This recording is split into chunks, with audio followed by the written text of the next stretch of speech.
Swiping your credit card will feel a lot less stressful thanks to a new spending method. It's called the 0.01% rule. Okay, a personal finance author inventing this idea. Fox 8's Kendall Green crunches the numbers to see how it works. Most of us have a set of rules we follow when it comes to leisure spending on the day-to-day basis. For Liz, she's been trying a new rule that's been working out for her. Willingness to pay. You decide in your mind how much you're willing to pay for an item, and then if you pick it up and look at the price, if it's more, you don't buy it.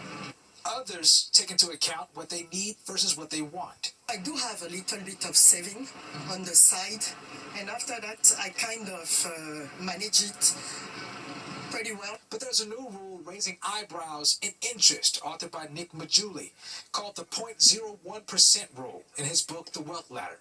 It begins with calculating your net worth by subtracting your liabilities from your assets. That's your net worth. And then you multiply that by 0.01%, or on a calculator, just divide by 10,000.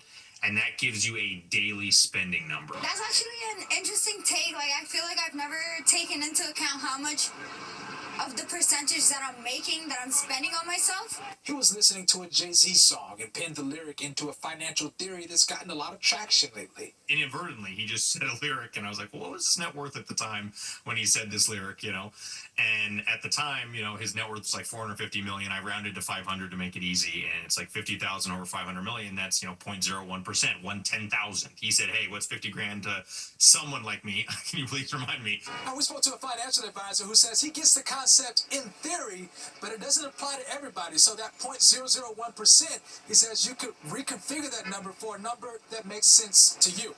I would argue that even smaller sums can make a difference. Ted Rossmans, a senior analyst at Bankrate. Even $50 here and $50 there can still add up. That, for example, fewer than half of Americans could pay for a $1,000 emergency from their savings. And we know that about half of credit card holders carry debt from month to month, and the average interest rate is about 20%. Kendall Green, Fox 5 News.